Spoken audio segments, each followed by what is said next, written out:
Naam, shukrani sana mtazamaji kwa kuendelea kutazama KBC Channel 1, na kama kawaida kipindi hewani Kuzacha. Hapo awali ulikuwa unatazama mahojiano baina ya Fahima pale Mombasa akiweza kuzungumza na afisa wa polisi ambaye aliweza kuzungumzia kuhusu usalama barabarani haswa wakati huu wa sherehe ama msimu wa sherehe za Krismasi na mwaka mpya, wengi wakipewa tahadhari kuwa muweze kuwa makini pale barabarani, kwani kila mtu sasa ana haraka ya kutoka Nairobi ama kutoka katika jiji lolote lile kuelekea ushago. Na karibu kwenye mduara wa Maliwaza, na katika moyo huo huo wa msimu wa sherehe hii leo tunazungumzia, je, wewe umejipanga kivipi kusherehekea sherehe ambazo ziko katika msimu? Kumbuka sio Krismasi peke yake, kwani msimu wa Disemba watu wengi huwa tuna sherehe mbalimbali katika maeneo mengi, na sio Nairobi tu, lakini pia katika maeneo tofauti humu nchini. Na tunakuuliza leo, wewe umejipanga kivipi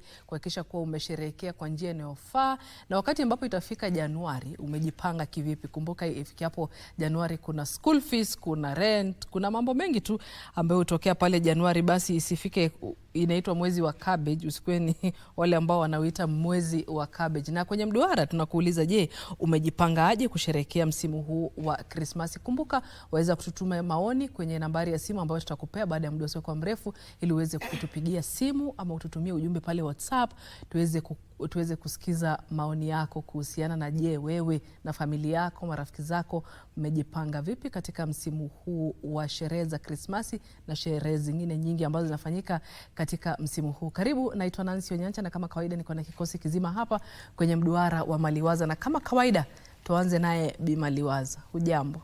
Nashukuru. Niko salama. Ndio tuko katika heka za Krismasi. Nawatakia mafans wangu wote wajue tunawapenda sana. Wenye magari waendeshe kimakini, bado tunawahitaji mwaka ujao.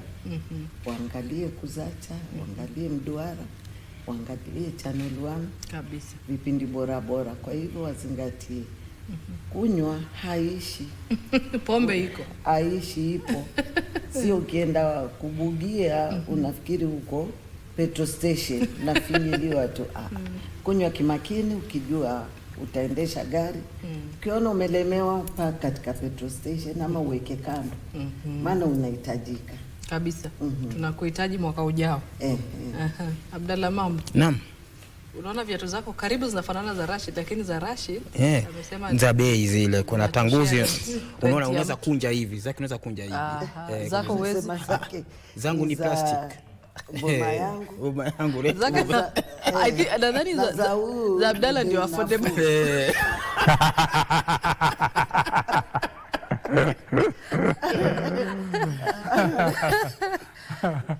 za Rashid ni rental house Karen Pakistan. Hizi ni premier hizi. Bas. Za labda Abdalla tuambie zako ni affordable house. Unajua kuna foreign value na street value. Za Abdalla ni street value. Yako ni foreign value. Tangu Rashid atoke Canada. Ashikiki. Lakini wacha kutoka Canada. Za Canada pia ziko Kikomba. Na katika mtumbo unapata ile za designer. Nafikiri hizi za Abdalla za designer au mama, mimi nakwambia ukweli.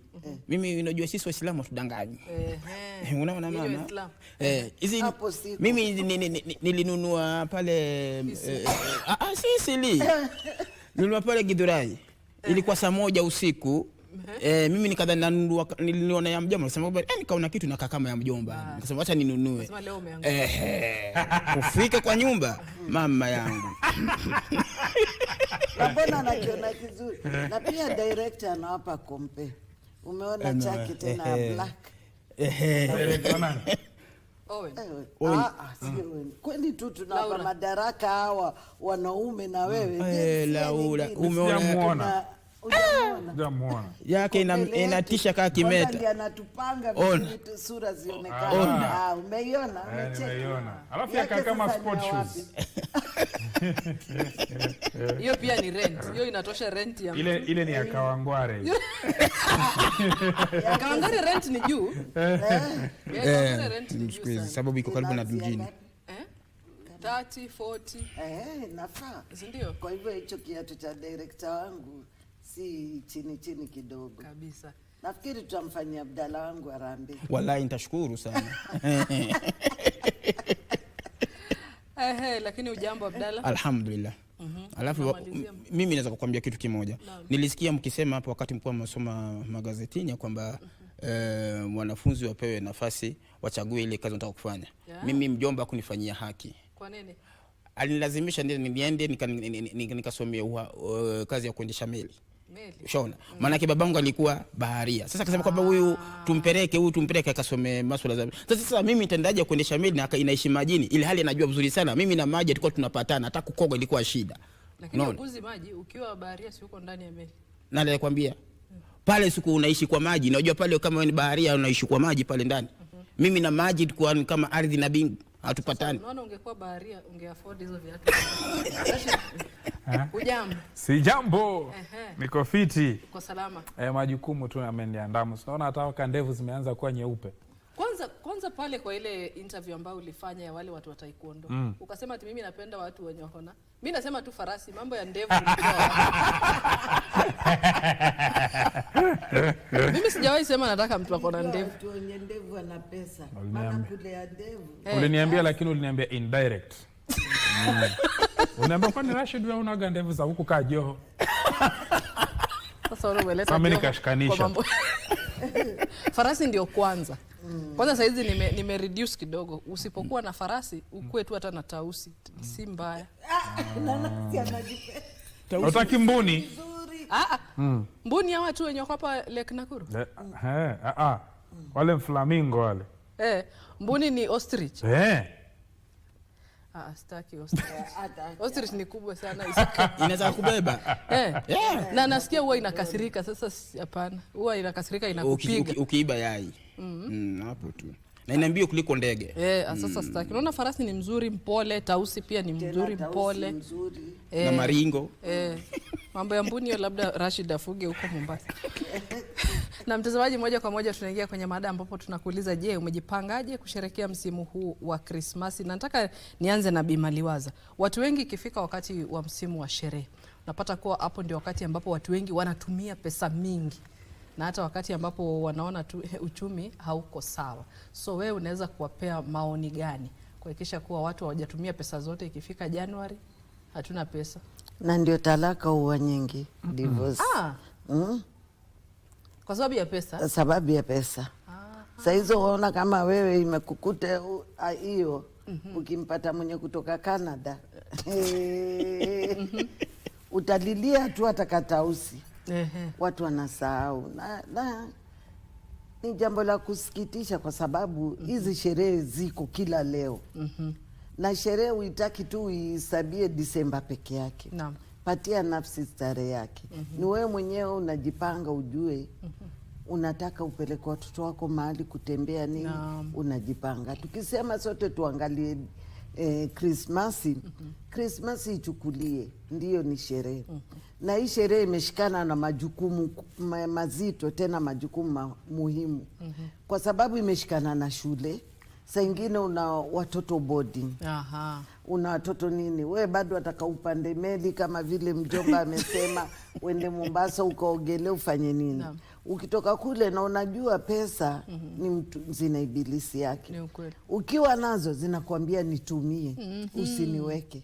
Sasa ukitoka Mombasa ukitakafari ufike Nairobi, hauna. Unaanza rent, mwenye nyumba ndio huyo. Kama ni agent tayari kufuli. Aya, ujakaa vizuri, watoto ndio wataka kwenda shuleni. Unampeleka mtoto shuleni, unaanza kumwambia mwalimu story refu. Ambapo afadhali hizi story refu ungezifanya kwa Christmas, kwa siku ya sherehe. Sherehe haishi. Sherehe ni kila leo. Hata leo sisi tuweza fanya sherehe na sio Christmas. Naambiwa hapa na director wetu tutakula utamu mapochopocho. Kwa hivyo na Christmas bado ni kujipanga. Jiangalie kwanza, sisi watu hai wa kiwango chetu cha chini, tuangalie, tusikimbilie kwa sababu jirani yako yuenda Mombasa na wewe useme uenda Mombasa. Angalia mfuko wako. Kama mfuko wako unakwambia pika chapati, nunua nyama, kaanga mle ndani ya nyumba, hiyo ni Christmas tosha. Tena isitoshe, hapa nilipenda mjadala huu wa Maliwaza Kuzacha.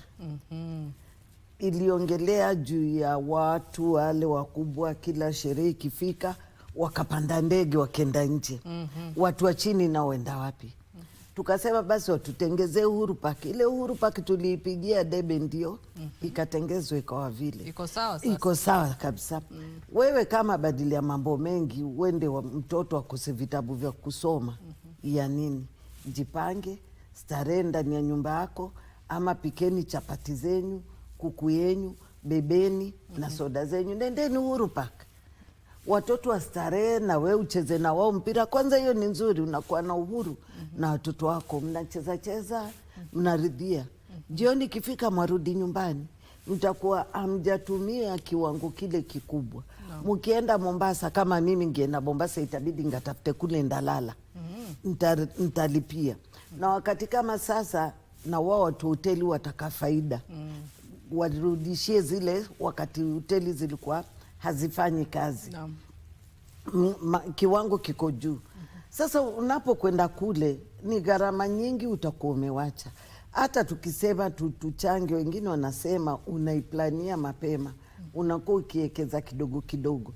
Lakini ndio hii kidogo kidogo, mbona tuwekezi ikawa ya shule ya watoto? Tuwape msimamo ambao wakikua wana pahali pa kujishikilia.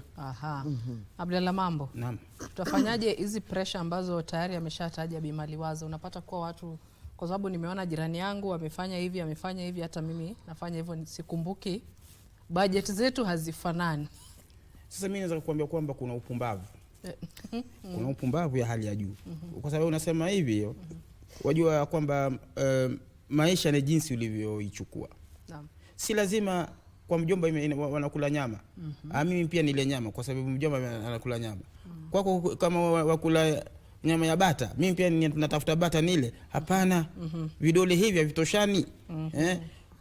Kuna wanawake wengine pia vile vile, ikifika hii Christmas tarehe 25, anataka ya kwamba akae kama mwingine. Sasa nataka nguo mpya. Ile nitavaa tarehe 1, ile nitavaa tarehe 25. Kwa hivyo wewe ujue vile utapata, na pengine bwanako hana uwezo jamani. Wewe sasa unaweza kumtuma, nitafuta hiyo hela, lazima unilie nguo. Kila mara umepata hela, umepata nguo, mbona hujaniletea nguo na nini? Akitoka sasa atakuvuka barabara ni shida, gari na mgonga. Akifa kichwa inaimba nguo ya Christmas, nguo ya Christmas. Wanashangaa watu, nini hii jamani? Kichwa kinaongea nguo ya Christmas imefanya nini? Hapo utapaki na laana. Inachotakikana jamani, jua ya kwamba nyinyi uwezo wenu inafika wapi. Mahali uwezo mmeo inafika, basi iwe ni hapo. Jinsi alivyosema mama ni kweli sana. Hata kama ni mboga za majani isiyo kaangwa, wewe nunueni mboga za majani kwa kibanda, kula kisha baadaye mlale. Cha msingi kwa dunia, wewe ni mzima. Utajiri ya kwanza ni uzima. Kama una uzima, wewe umeamuka uko na uzima, hiyo ni utajiri tosha. Zingine Mungu ataleta. Ambia mtu kwamba mimi leo tumekosa mume wangu, kesho inshallah Mungu atatujalia. Maana Januari pia inakuja jamani, watoto wanarudi shule, kaunti ni ya nyumba, nakwambia kodi ya nyumba ndio hiyo, itakuwa vipi? Naam. Na mtazamaji, unaendelea kutazama mduara wa Maliwaza, ambapo leo tunakuuliza, je, umejipanga kivipi msimu huu wa sherehe ili ikifika Januari usiweze kusema kuwa budget haingiani? Tunakwenda mapumzikoni, lakini usiende mbali, tutarejea papa hapa kwenye mduara wa Maliwaza.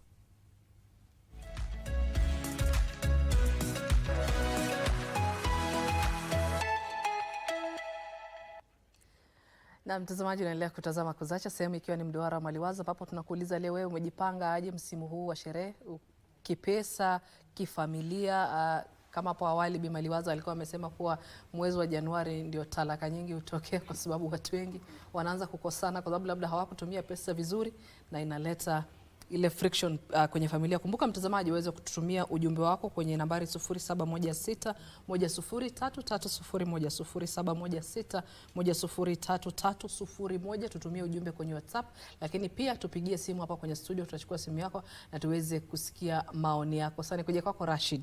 Watu wanapaswa kusaidika kivipi kuhakikisha kuwa hakuja kuwa na msukosuko ikifika Januari? Msukosuko wa talaka. Sana hapo kwa talaka. Mama alikuja na nukta akasema kwamba sherehe haziishi. Tutakufa, sherehe tutaziacha hapa, sio?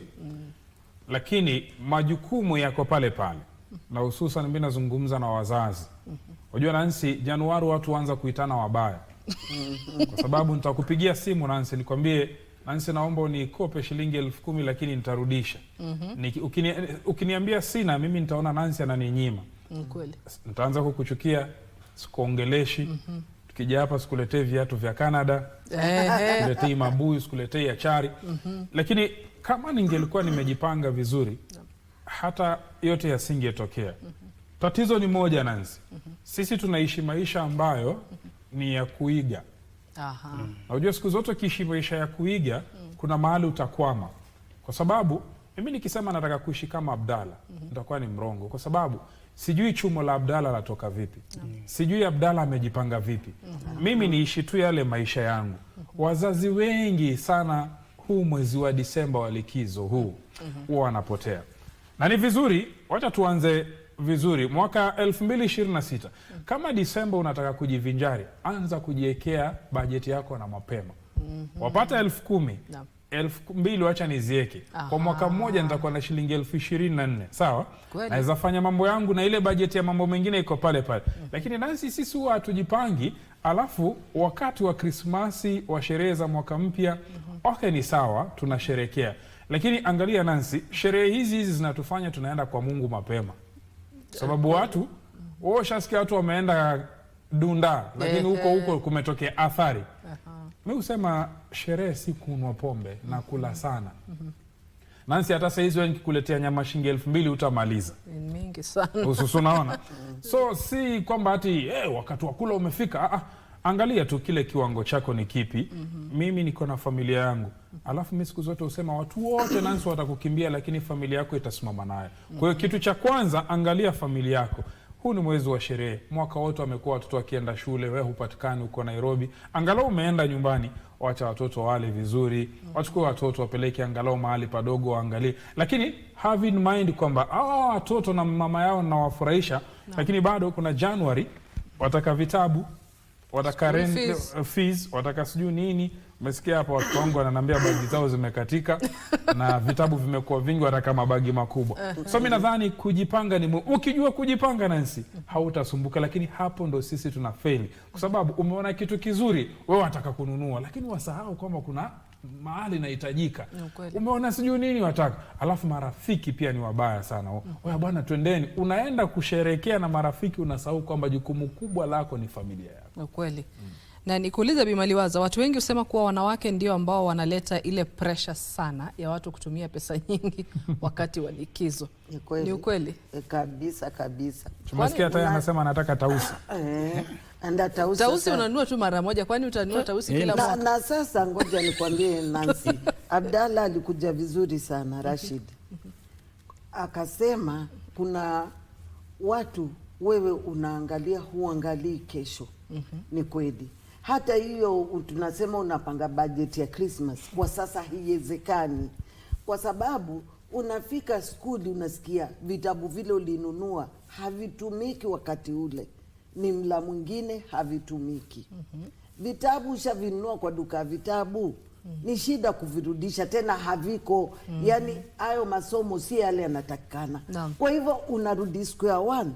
Uwezi ambia mtoto tena akae kwa nyumba mwezi mzima ati ungoje mshahara wa nini Januari. Na bado hiyo Januari labda ulikopakopa ndio mkenda hizo safari. Inatakana ulipe. Kwa hivyo ule mtoto atakaa nyumbani, kaa tu ujiulize mpaka pesa ingine patikane uende shopping vitabu vingine. Kwa sababu sasa si la basi. Unaweza chika Januari uone vile vitabu havifai, havihitajiki. Nikaona lengo lile hapa alikuja nalo, nimesoma kitu, ni jambo muhimu sana. Wacha turidhike, kitu muhimu, nendeni kanisani. Hiyo ndio ibada mzuri, umetengeza mpaka kesho. Mungu aone umemuita wakati pia ule wa sherehe. Hauipatii nafasi siku ile ati wewe uende ukastarehe baharini wapi, wewe wamlilia Mungu wako. Lakini mama, utaenda okay, sawa, ni sawa kwenda kanisa, lakini utaenda kanisa mara kwa mfano kwa kanisa si unaenda tu mara moja kwa wiki? Na sasa ndio nimekwambia Rashid amekuja vizuri, nimemsoma pia nikapata kitu hapo. Hakisema ya kwamba wewe kuwa na watoto wako muda mrefu, watoto wanaenda kanisani, wewe labda uko kazini, unafanya overtime, uko wapi ampatani. Wakati wa Christmas mmepewa likizo na watu wote wa wengine hawako kazini, labda watu wa kusoma habari ndio wako kazini. Tumia ule muda saa hiyo, nenda na wewe kanisani, ndio watoto pia waone ala, baba hajagi kanisani wakati wa kanisa, ama Ijumaa endagi msikitini. Yani ndio siku za sherehe. Leo hii yeye yuko nyumbani, anatutoa pamoja, tunakwenda naye kuomba Mungu. Kwa hivyo baba, Jumapili si tukienda pia huwa anataka kwenda, lakini kwa sababu anatutafutia sisi, leo yuko na sisi. Unazidisha mapenzi makubwa kwa watoto wako. Juu kila siku mtoto akienda kanisani uitwa, baba yenu, baba yuko kazini, kila leo yuko kazini, siku ya Christmas peleka watoto kanisani. Wendo wastarehe vizuri, rudisha watoto ndani ya nyumba. Chapati ndio siku hizi zimekuwa si kama zamani watu wanapenda chapati wakati wa Christmas ilikuwa ni chapati. Nyumba ile ijapikwa chapati ni fujo. Kulingana sasa na uwezo, chapati imekuwa tena ni kitu kingine kama akionekana. Naam. Kaa chini, pikia watoto wako chapati vizuri, nunua kuku, hiyo pesa mngepandia magari sijui mkienda wapi. Siku wa kurudi ni shida, kuna tikiti, watoto wachelewe skuli, ikiwa mkipata gari limeenda juu, bajeti ingine atakuwa umeiweka. Sisi tujiulize, unakwenda mbali kufanya nini? Hapa watu wanatoka Ulaya wanakuja kwetu kuangalia vitu vile tunavyo. Si upeleke watoto wakaone wanyama, waone elephants. Elephant. Juu wengine pia wakiona chui wanasema ni paka. Hawaelewi. Na tuko nazo hapa kwetu. Hatuendi ati tutapanda ndege ndio tuende kuzitafuta. Kwa hivyo ubora ni sisi tuishi maisha yetu, sio tuishi maisha ya kuiga. Naam. Nikuja kwako Abdalla Mambo. Nilikuwa nimemuuliza mama, kuna mara nyingi watu husema kuwa wanawake ndio wanapea wanaume pressure ya kuishi maisha expensive wakati wa sherehe, wakati wa msimu wa sherehe. Unakubaliana na? Bila shaka. Bila shaka. Kwa kinywa kipana. Wanawake wanapeana pressure aina mbili. Mke ambaye ametoka kwa Mungu anakupatia pressure, msukumo ule mpige hatua katika maisha. Hiyo ni nzuri sana. Na anaangalia kwamba mume wangu amefanikiwa kiwango kipi, ile naweza nikampiga msukumo tufanye hazina ili tupate tusaidie hapo kesho. Na tena kuna ingine mke ambaye si mke kutoka kwa Mungu. Maana unasikia Mungu anasema kwa mke bora anatoka kwa Mungu. Huyu ni mke ambaye ametoka nyikani. Sasa huyu naye anaishi maisha ya usichana. Anaangalia wenzake wamevaa vipi. Wenzake, ule mwenzangu bwanake hakuna gari. Pia anakuja kuambia bwana utanunua gari lini? Wewe bwana hii ni Krismasi, twende Mombasa, twende London, twende wapi? Ila hali wewe mwanaume, unajua mwanaume huwa sio mtu wa kuongea. Unaona, akiona kwamba huyu anataka hii, hata huwa wanaenda kukopa. Sasa hapo ndio shida taban kubwa sana. Inafaa aangalie jamani. Ikiwa kwenye kwa mfano kuna watu ambao wanaishi hapa jijini Nairobi, kwao ni kule Nyanza, Western, wapi mbali Mombasa. Sasa unapata kwamba kwa mwaka anaenda mara moja. Sio kupenda kwake. Manake safari ya kwenda anaweka 7,000, 10,000, 20,000 chini. Ndio aende. Sasa ikiwa ni mbali namna hiyo, na wakati huu unajua kila kitu imepanda bei, si kusafiri, si chakula, si nini. Jamani, hicho kidogo uko nacho, watumie, niambia mama nibariki na hii. Jamani, sio kupenda kwangu, niombeeni siku moja inshallah Mungu akinijalia nitakuja, lakini nimekununulia mbuzi mama, jamani nimekununulia buffalo, kula.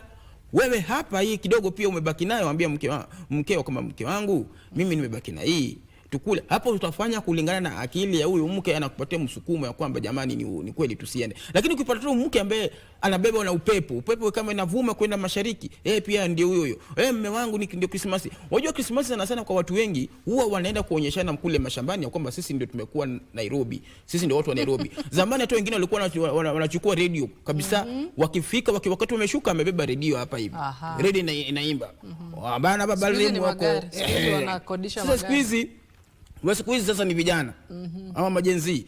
Anafanya kazi, anaekeza pesa, ikifika Disemba anaenda kukodisha gari. Kwa siku moja 1000, 1500, 3000.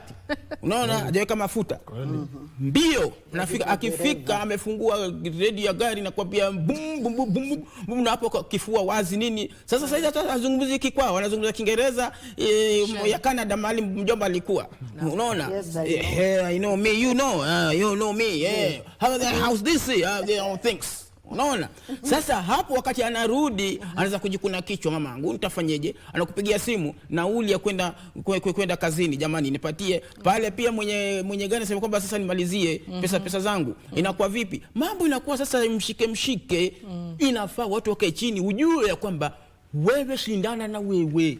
Usishindane na mwenzio, shindana na wewe.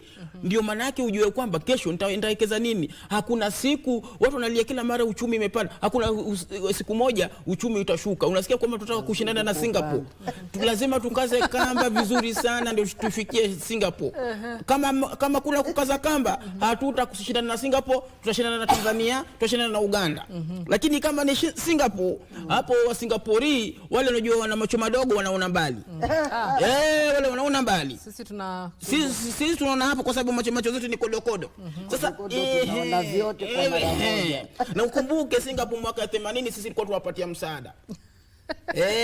Sasa hizi imekuwa tofauti. Ni hao ndio tunatoka msaada kutoka kwao, tunasoma vitu kutoka kwao. Mjomba alisema vizuri sana ya kwamba nisikia, mjomba nilikusikiza kwa makini. Akisema mambo ya Singapore, maisha tunaelekea Singapore. Tukaze mkanda. Kama ulikuwa unakula buffalo moja mtu moja, kula slice moja. Ndio tufike Singapore. Mimi naona pia tuoane na wa Singapore ndio tupate watoto ambao wana macho madogo ndio tuone mbali. Si umesema shida yetu ni macho pia. Unajua Nancy, hiyo ni fumbo. Waswahili wasema ukipoa wa neno ni fumbo. Yaani hayo macho madogo ni kuanza.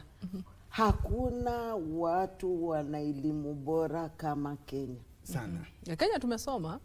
Watoto wamesoma. Wacha sisi wale tulipita, acha kina Rashid, watoto wa Rashid sasa. Nimesoma. Wewe hujasoma. Nimesoma nikafika mahali nimeandikwa no school ahead. No. Watoto wa sasa wamesoma. Wanasoma. Anaweza kuja asikie Nancy ana teta hii farasi ya mzee. Nancy wataka farasi. Farasi tu. Farasi inakuja yenyewe. Kweli. Wanaanza mchoria farasi anamletea. Sitaki kuchora, wa kutembea kabisa. Nakwambia wana akili inatembea kutembea. Kwa hivyo badala ya mimi nasema starehe nyingi zitwafanya tuwekeze kwa hao watoto. Ni ukweli. Tuwe na kizazi bora na ndio huko Singapore tutafika. Lakini ikiwa tunataka na wanawake pia, wanawake ni wazuri, hakuna mtu apendi vitu vizuri, lakini tusikubali maisha itusukumi. Sisi ndio tusukume maisha. Kwa sababu leo hii wewe ukimtembelea Nancy ataka farasi. Wewe hujui atatoa farasi, labda mwenyewe na akili nyingine. Labda Trump ashamwambia Nancy tafuta farasi, wewe huelewi, amchukulie. Wewe una Abdalla wako yuko hapa, ndio namsukuma nataka farasi sababu Nancy ataka. Itoke wapi? Wewe nguo ya Christmas peke yake ni lazima uvae nguo mpya, ni lazima. Kama unacho, kuna wale Mungu amewabarikia, wacha washerekee. Wakati yako itafika na wewe usherekee vipi. Wajua Nancy, wanawake pia wakati mwingine wanatupatia mzigo mzito na huo mzigo anaotupatia ndio sengine asababisha talaka. Kwa sababu unaona kama mwezi huu Disemba, kila mmoja anataka kujionyesha kwamba yenyewe huu ni wakati wa mapumziko. Kama alivyosema mama, watu wanapatiwa nafasi kwenda kupumzika. Sasa kila mmoja anataka kujishaua, kujionyesha. Sasa wakati mwingine Nancy, mimi ni mume wako, unaweza ukaniomba kitu nikakwambia sina. Sasa katika ile ukaanza hasira. Hizi hasira okay, mimi nitavumilia, lakini itafika mahali pia nitashindwa kuvumilia. Ndo pale unaona basi kila mtu ashike njia yake. Lakini pia ni wakati mzuri wanawake wakati mwingine kutuweza kutuelewa. Mimi husema siku zote Nancy, mwanamke kile anachopata ni chake, lakini ni hiari yake akiamua kumsaidia mumewe. Lakini wewe mume ndo una jukumu la kuweza kuangalia yule mke na watoto. So wakati wengine pia wanawake tuoneeni huruma, kwa sababu bado Nancy nafaa kuangalia, niangalie watoto, niangalie majukumu yetu. Sasa ukinipatia pressure wakati mwingine unaacha mpaka Januari inafika mimi nimelazwa. Kwa nini nimelazwa hospitali? Kwa sababu ni wewe umenipatia pressure. Kila nikikaa mke wangu amesema anataka dera la Christmas.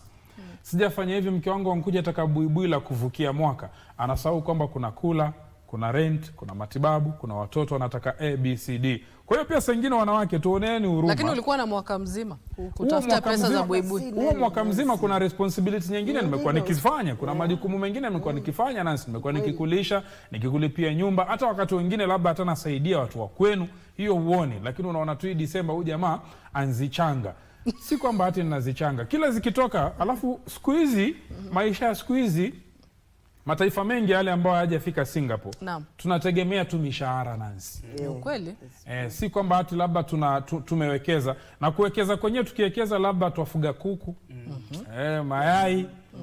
Kwa hiyo lazima watu wahurumiane. Lakini nikisema hivyo simaanishi kwamba sisi kama binadamu wati Nancy hatuwezi kufurahia, kwa sababu sisi hata wenyewe katika dini ya Kiislamu kuna dua wao tunaiomba kwamba Rabbana atina fid dunya hasana, Mwenyezi Mungu tujalie vitu vizuri hapa duniani. Kwa hiyo hakuna mtu ambaye hataki vitu vizuri. Kwa hivyo hata mimi na tausi yangu niko tu sawa. Uko tu sawa. Uko tu sawa. Nilingana unatisha mashabiki kuniambia Nancy ni moto. Tena naitisha nani? Sasa nikienda ataniambia ataka alipata farasi, sasa atakata usi. Nilisema wa farasi akichelewa wa tausi akifika mapema ni sawa. Unajua tausi ni pesa ngapi? Ni pesa ngapi? Si bei ya farasi, lakini sawa, ziko sawa. Ziko sawa na farasi. Sawa. Kama nakumbuka aliyestaafu Rais Uhuru Kenyatta alimzawadi Magufuli alimzawadi Magufuli alimzawadi tausi. Wale rais na rais wanapeana tausi, wadhani ni mchezo? Naweza pata rais wa kunipea tausi. Ndio naomba tujipime. Na maisha sasa huwezi kubudget. Mbona ni ngumu? School fees unaweza ile wewe watoto waleta ndani nyumbani. Ukifika shuleni upate kuna 10,000 utaongeza juu ile ambapo uko umetarajia. Ama labda pia watu ndio wana, kwa mfano sijui mimi sina watoto, lakini pia kuna atakupa inshallah. Mtu wa tausi akifika na farasi next. Sasa kuna watu ambao labda kwa maisha ambayo tunaishi siku hizi utapata kuna shule za serikali. Mimi nadhani na kuna shule za serikali na kuna shule za kibinafsi. Mara nyingi wakati ambapo wanasikiza stories za wazazi, wale ambao wanalalamika sana ni hao ambao watoto wako kwa shule za kibinafsi. Je, huenda pia watu wanajipea ile pressure ya kusema lazima mtoto wangu aende kwa shule ya kibinafsi, ndio hao ambao wanaambiwa lipa school fees nusu milioni. Siku hizi hakuna hata tofauti. Pia huko kwa za nini zinalipwa. Lakini si pesa mingi hivyo kwa za serikali. Nancy, umesema vizuri ukanambia. Bado kiwango cha watoto. Tulia na usiweke kichwani. Unaona ule mama alipigwa picha ukiniambia labda ni ameona Januari ndio hiyo, na labda na Mungu naye ana mtihani wake usao. Hawa walale hoi, watoto wao ndio werevu.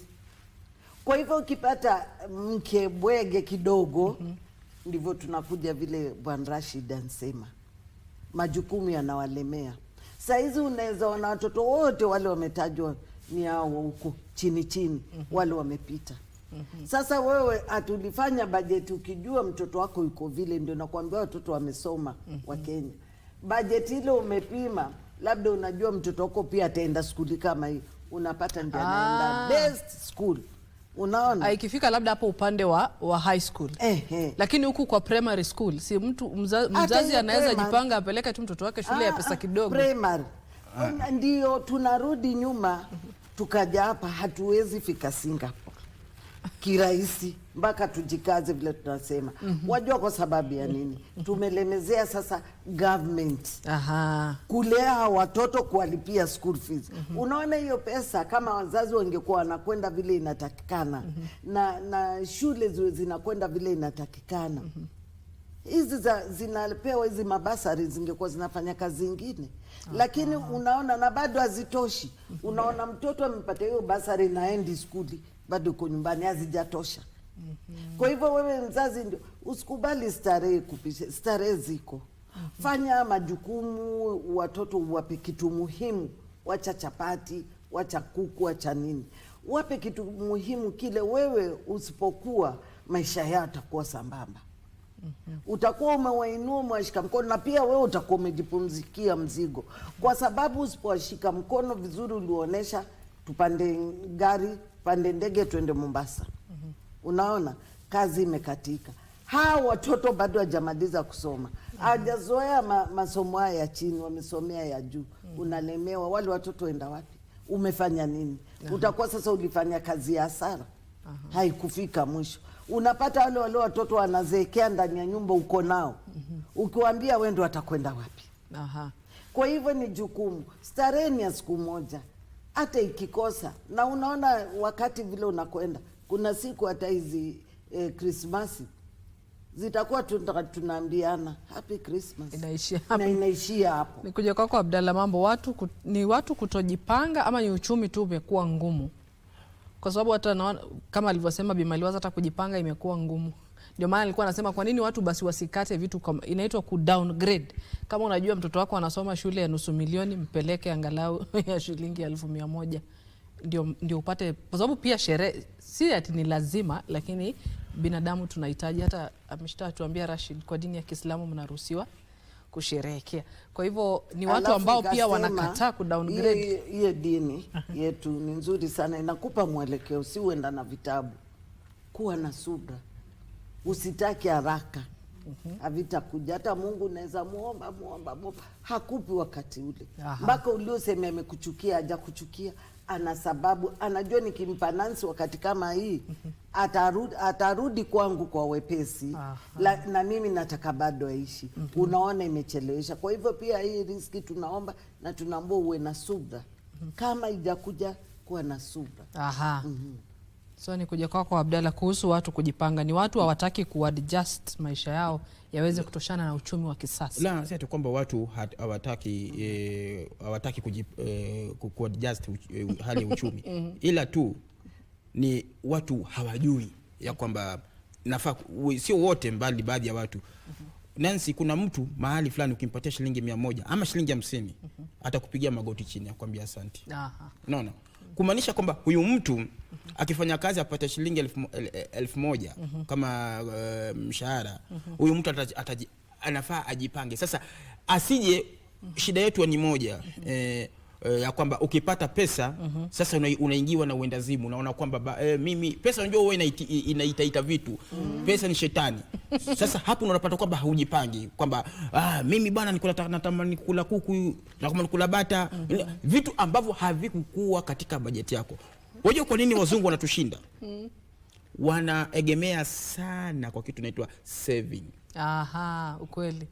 Hao watu wanaona kwamba hii ni kule, hii niwekeze hapa. Mzungu kama hawezi, heri aende alale kwa gari, asikodisha hata nyumba. Ajipatie muda, kama ni mwaka moja, miaka miwili, nitalala tu kwa gari. Kuoga hata malipa kuoga sijui, mimi nitakuwa napiga passport. Ako sawa. Unaona? Baada ya hapo anaenda nanunua nyumba. Unaona? Sasa anaanza kuishi vizuri. Hao wazungu unaona wanakuja hapa kutalii, unasema kwamba mzungu ana pesa, akikwambia vile alikuwa amekaza mkanda, hata wewe utachoka. Sasa sisi tofauti yetu ni kitu kimoja. Wewe umefanikiwa, umeenda kazi yako ya sulubu, Mungu akakufanikia ukafanya kazi kutoka na shilingi 5,000. Kufika nayo kwa nyumba hiyo 5,000 nataka kupatia wasiwasi, uendazimu, nini. Mke wangu hatujawahi kula bata, leo unakula bata, umeleta bata. Mke wangu hatujawahi kula nyama ya kuchoma, leo tunaichoma, ile ulete. Mke wangu maziwa ya mala tunaileta. Mke wangu hii 5,000 umemaliza siku moja hiyo. Na alafu kesho hujui ya kwamba kodi la nyumba wewe uko na arrears, haujui. Unaona? Kwa hiyo Kujipanga ni jambo la busara. Inafaa hata watu wafunzwe katika makanisa, katika mashule, watu wafunzwe kwamba hata kuna msemo kwa Kiswahili usema kwamba kula 5 weka 5. Ukweli. Ili hii itakuja kusaidia katika maisha yako ya kesho. Chochote inaweza tokea. Ikitokea wewe unaambia Mungu, Mungu anajua maisha yangu. Ndiye anajua maisha yako. Na wewe mwenyewe Mungu anakusaidia kama upewe umejisaidia. Je, umejisaidia kiwango gani? Kama kuna kitu binadamu anaogopa ni kuombwa hela. Mimi nakwambia ukweli, sikudanganyi. Ukitaka kukosana na mtu, muombe hela. Muombe hela. Hata wewe na hata matajiri wenyewe umuomba hela, atakutoroka. Hawataki. Sasa inafaa binadamu shindana na wewe. Ukiona mwenzako vile sasa mjomba wangu amevaa viatu kutoka Canada, mimi nilienda Githurai nikanunua. Tunafanana. Tunafanana. Nimejistiri. Unaona? Sasa mtu akimuona Canada, kiona Canada yangu ni Githurai. Alafu wewe umefikiria vizuri, sasa ndio hiyo kujipanga. Wewe useme una lazima. Lazima ninunue hizo za Canada. Unajua kuna watoto wengi sana Januari wako skuli. Kweli? Wengi sana Nancy, kwa sababu sisi tunaiga, na uzuri kuiga kwa Wakenya ama ni ubaya wetu, hatuangalii ule mtu ameiga, amejifunga kamba nini. Huu mzungu anakuja kwetu kutalii, akiza kabla hajazaa bibi ana mimba ashafungua account, anambia wewe Mungu, huyu akitoka nataka awe sawa. Anaanza kumwekezea. Akiwa mkubwa atakienda shule, ujue ule mtoto ajilipia mwenyewe. Ni cheki tu inaandiko inakwenda. Hiyo ni kujipanga. Sasa anapanda ndege anakuja huku. Sasa sisi tupanda ndege twenda huku, mtoto hana hata shilingi 5 hujamwekezea. Kwa account yake hata hana hata ajui savings ni nini. Na wewe unampandisha ndege unampeleka Mombasa. Ukirudi wataka kupiga walimu mangumi. Hata walimu Januari wanaambia watu hatutaki balance, lazima mulipe Januari mkija kwa sababu wanashikwa mashati. Hata kama sasa hivi naongea na wewe, wafanyabiashara wengi ukienda kununua bidhaa hakuna cha deni, anakuambia lipa pesa yote. Kwa sababu anajua hata kupata, unajua kama utaenda wewe utasafiri uende Singapore. Na ukija tunarudi zero na mmoja biashara. Unajua Nancy, wamezungumza vizuri wenzangu kwamba akiba haiozi. Na Waswahili papo hapo wakarudi wakasema kwamba hakuna akiba mbovu. Naam. Sasa ni wewe mwenyewe tu kuweza kujipanga. Kuna swala pia muhimu sana ambapo tunafaa kulizungumzia wakati huu wa sherehe na vile vile pia msimu wa likizo. Kuwa pamoja na familia. Muhimu sana. Nancy, leo kuna sisi ambao tumejaliwa kupata kazi mijini, lakini kazi zimetuweka sana kiasi cha kwamba mpaka ukimuuliza mtu leo mara ya mwisho kumuona mama yako ni lini, ataanza kujikuna kichwa. Mara ya mwisho kuona familia yako ni lini, ataanza sijui na video call au uliwaona lini.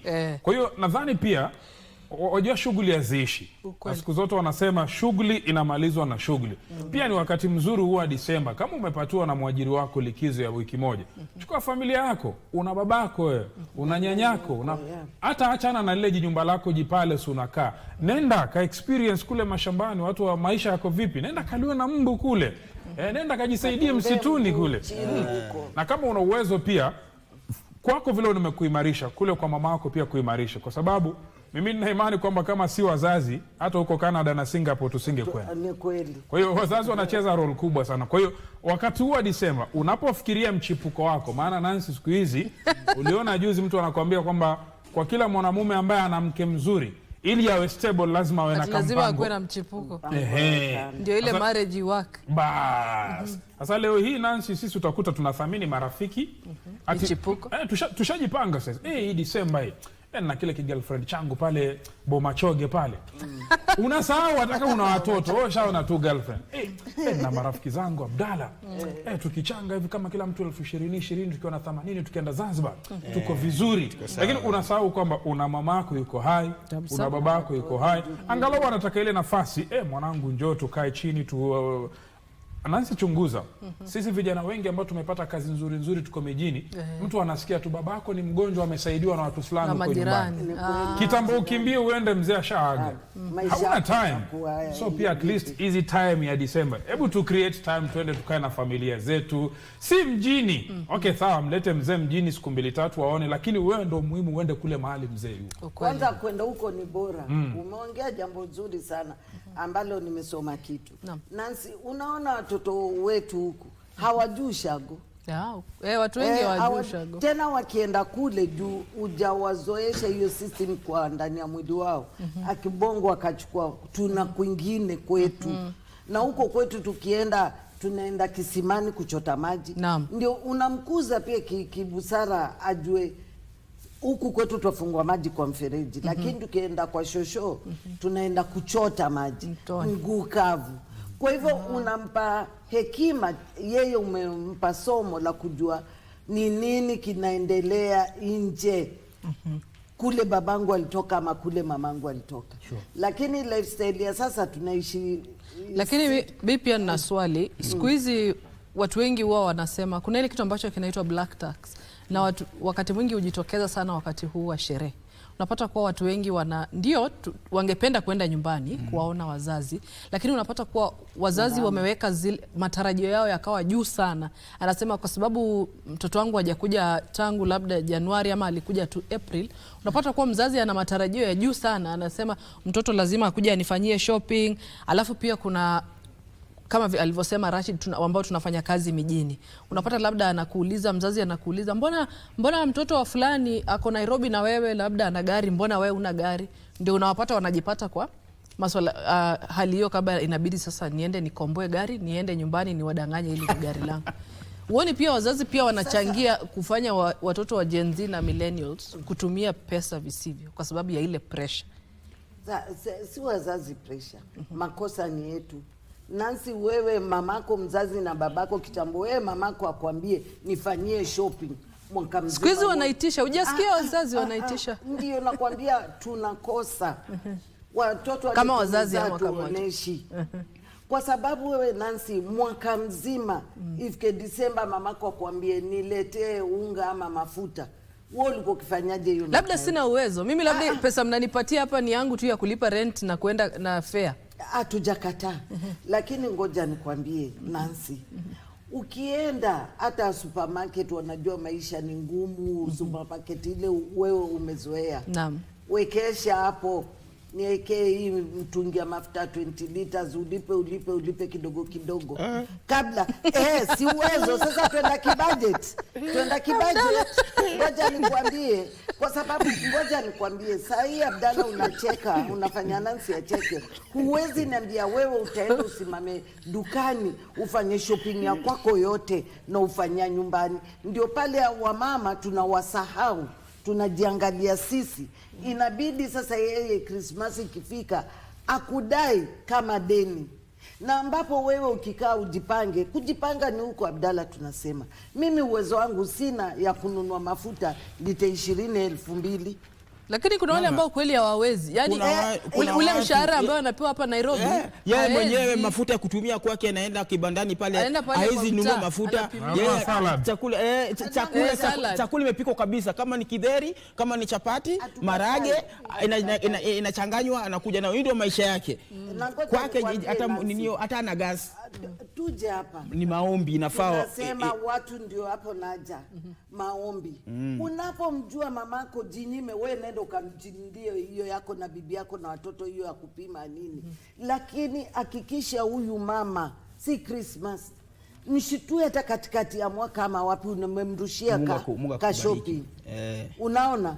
Lakini sijui labda tutawahi kuzungumzia, labda pia tutazungumzia wakati mwingine labda Januari kuhusu haya mambo ya wazazi. Sababu kuna watu wazazi ambao wanajiweza lakini wako tu na ile nitaita mentality kuwa hata kama najiweza, labda nina pension, ninaweza kuafford maisha yangu, lakini anajua December lazima mtoto wangu akuje anifanyie shopping, lazima akuje aninunulie mbuzi. Kwa nini? Ana haki. Haki yako nayo. Haki gani na yeye anajiweza? Usichukue sasa anajiweza. Jiulize wewe kule alikutoa ukasoma shule. Lakini haimaanishi sasa nikuje kumuongezea vitu ambavyo tayari anavyo. Ngoja mama nisiende nikawapatia watu ambao wanahitaji. Maskini, mayatima huku nje. Wajane. Kwa wajane tuweke kando. Radhi ya mama ni kubwa. Radhi ya mama unaweza patia hao mayatima, upatie nani? Mama roho yake ijafurahi. Lakini kwa mfano mama lakini pia hapo mama hatukatai, lakini pia bado nikirudi katika mafunzo ya dini, dini yetu inatuambia tusiwe extravagant, yani tusifanye ubadhirifu, tunaita israfu. Okay, sawa. Hakuna mtu anayeweza jaza thamani ya mama. Achana hata na baba, yeye ambaye ndo amefanya kila kitu, lakini mama ndo amebeba mayai ya shakumsi, si matusi. Lakini thamani ya mama itasalia pale pale. Mimi husema siku zote, hata wakati mwingine mama yetu hutuambia, wanangu, mimi si lazima mniletee pesa. Lakini ile kuja kuniona, kunijulia, kwangu ina umuhimu mkubwa, kwa sababu Rashid unaweza kuwa Nairobi mwanangu, kanitumia 10,000, lakini hujui mama yako anaishi vipi. Hiyo 10,000 itaisha, lakini na ile raha nataka kumuona mwanangu. Lakini kuna wazazi ambao wanajiweza, Nancy unavyosema. Si vizuri kama wewe unajiweza bado umbandikizie mtoto mzigo. Si vizuri. Ataka alecha mtu. Unajua hapa iko competition ya wanawake, hiyo tulipewa. Mama Abdalla alimletea unga, unajua tu kwanza reserve. Atapiga hata kigelegele. Njoni Abdalla leo ameniletea, nani ameniletea? Huyu mama sasa naye hataki unyonge, atakata Nancy na wewe nitumie. Lakini hahitaji. Okay, kuna wengi ambao hawahitaji tu kwa sababu si eti ya afford unga, lakini ati kwa sababu aliona Abdalla ameletea mama yake, kwa hivyo pia wewe anakupea pressure. Awe na ile sifa yake. Alafu maisha si mashindano. Na anapofurahi Nancy maisha yako anakuwa bora. Kwanza umpelekee tu na anacho. Umpelekee tu anacho. Anasema, wewe ndio mtoto wangu. Kumbe unanikumbuka. Yani style anazo na wewe unamkumbuka. Lakini mama mtu anacho na wamuongezea. Na kuna mwingine kule analala. Na kuna mwingine ambaye hana. Si uta budget sasa. Mama ni lazima angalie vile Rashid hapa amesema. Mama uwezi hata huyo baba. Tusimtenge pia huyo baba. Matumizi, jiulize walipitia mangapi ndio Nancy ukasimama ukaweza soma taarifa habari, ukaja kuzacha, tukaingia mduara madiwaza, yote waligharamika vipi?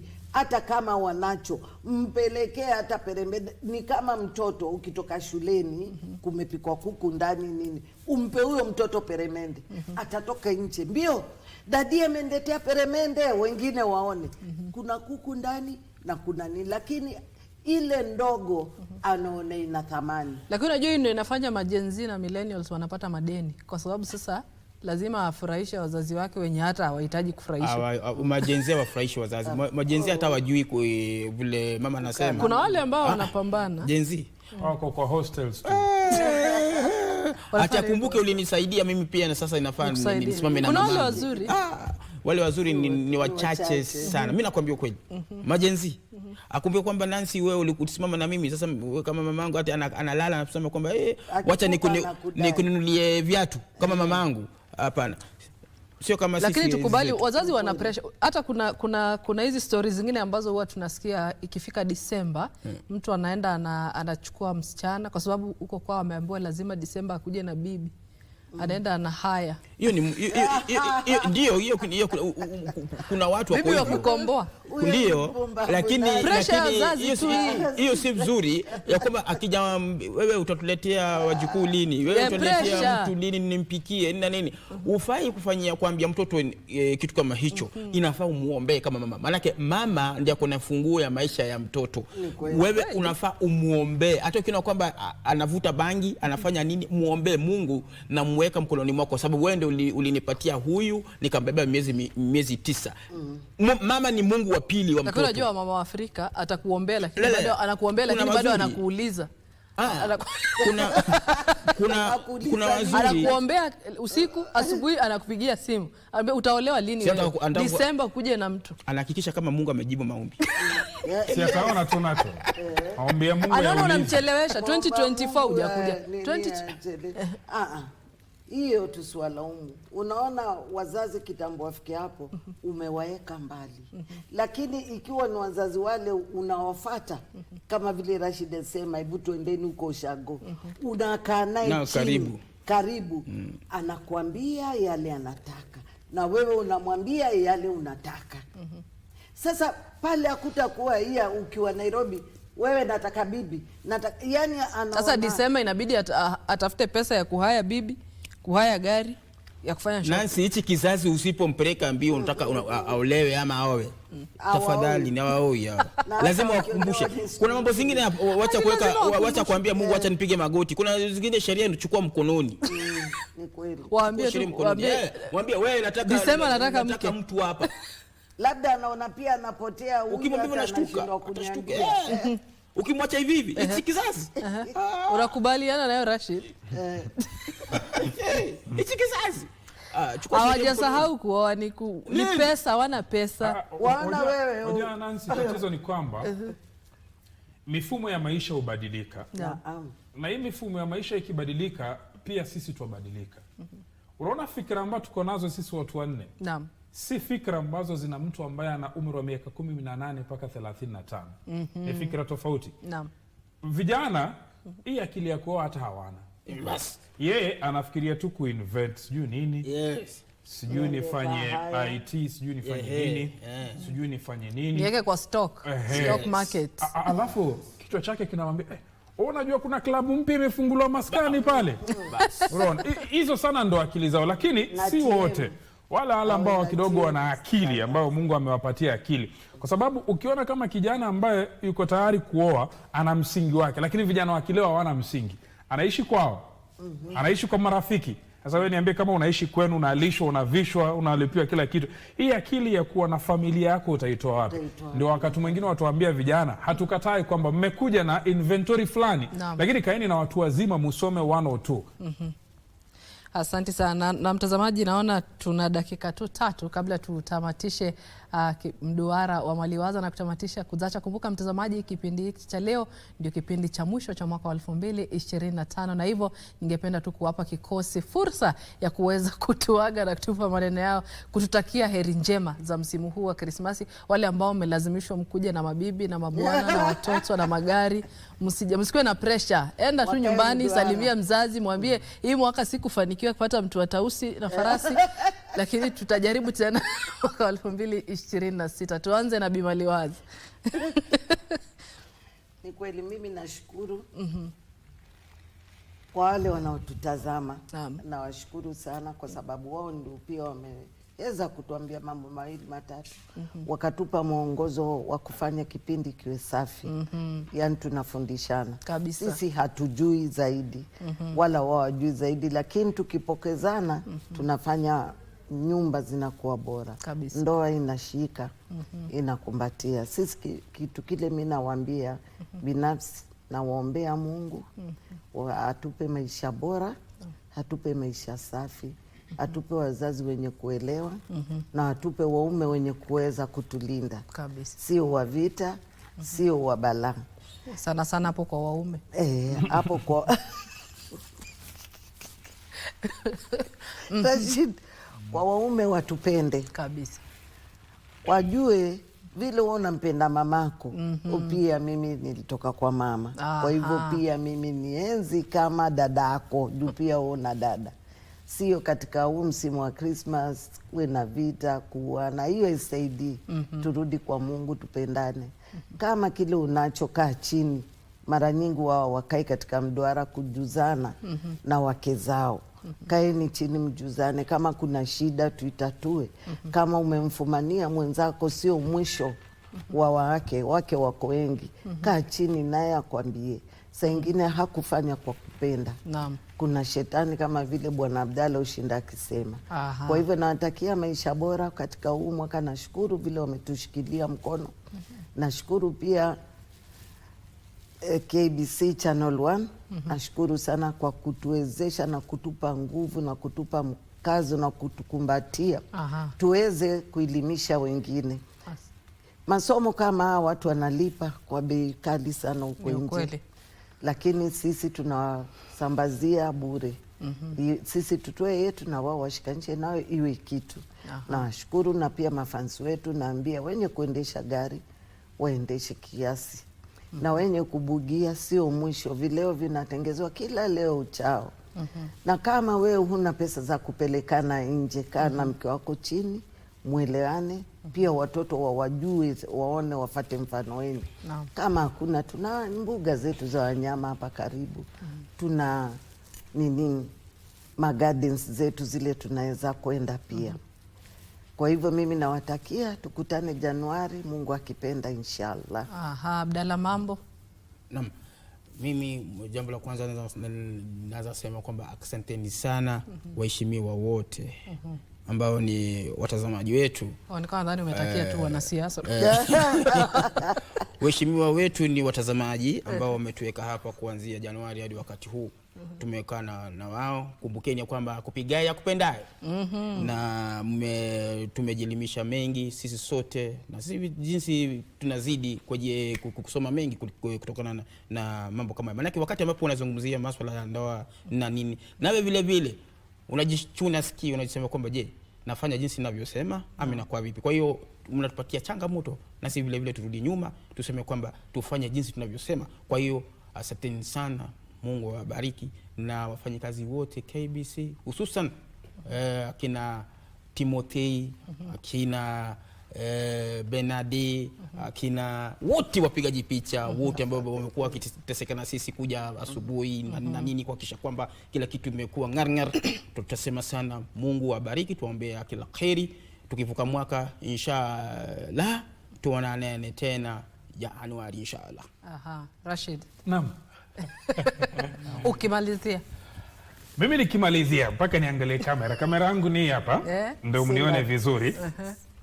Ni saa 4 bado dakika 8.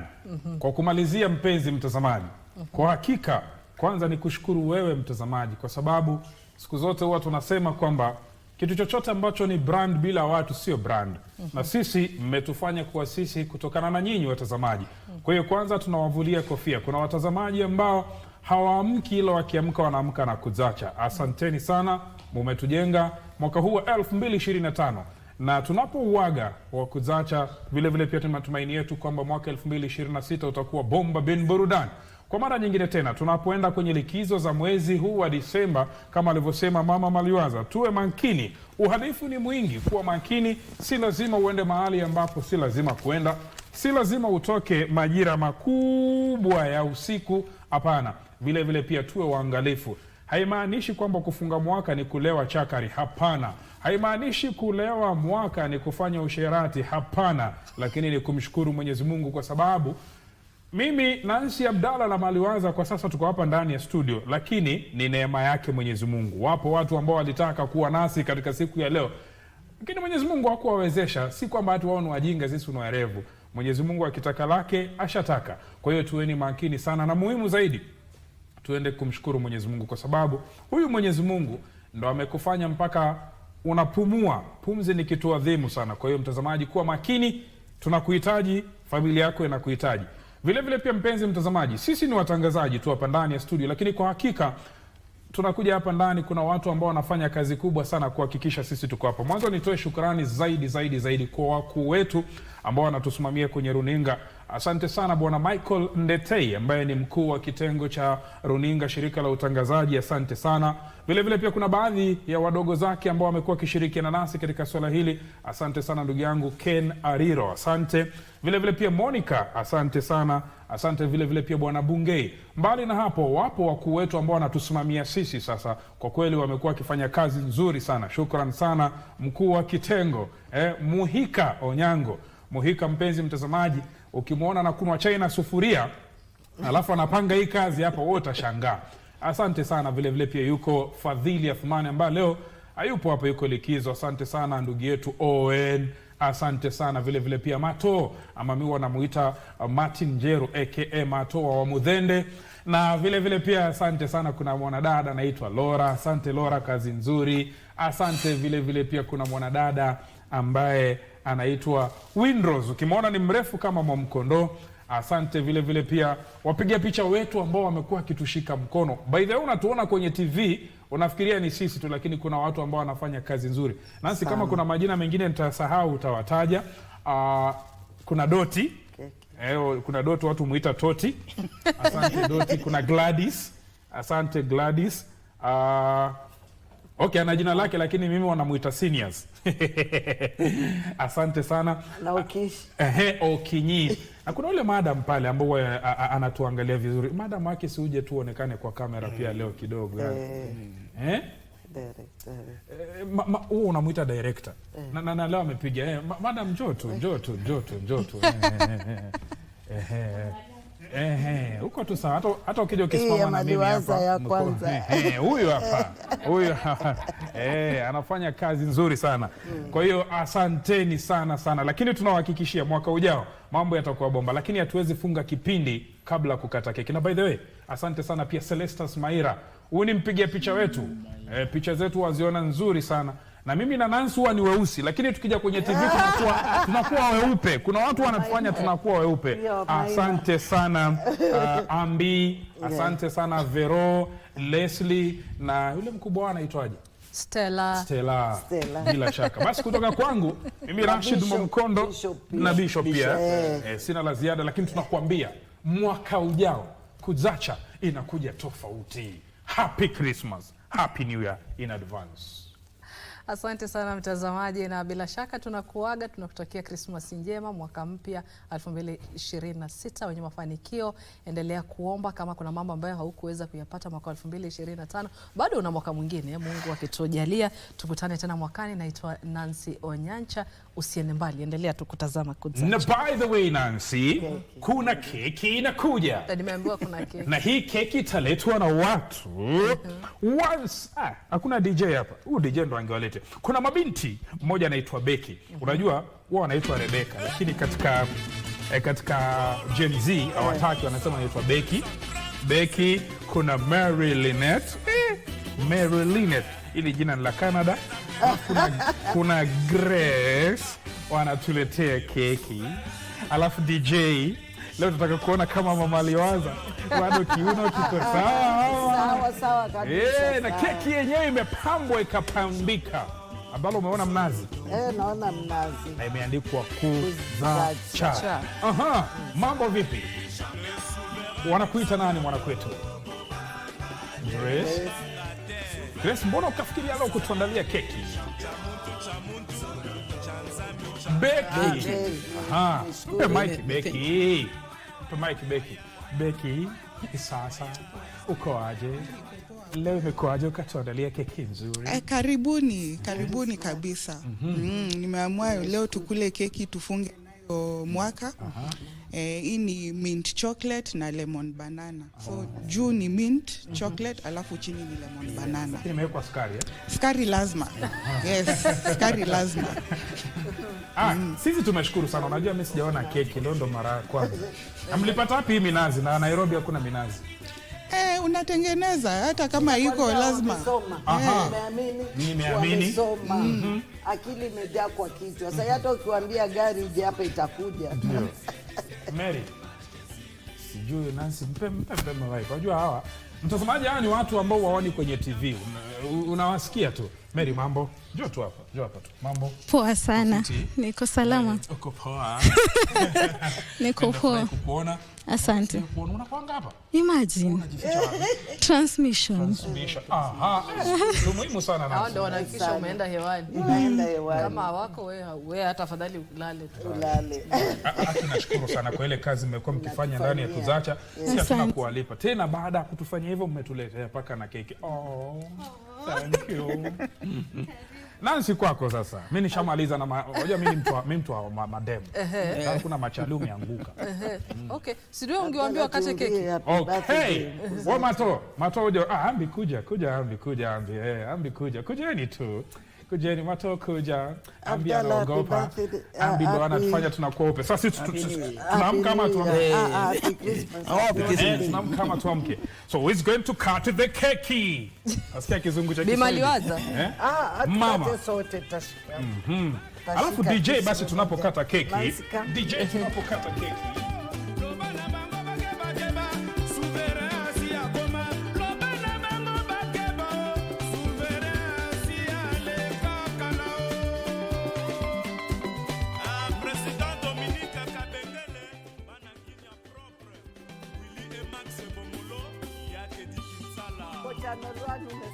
Haya, sasa Grace, wako Kwa kukata keki.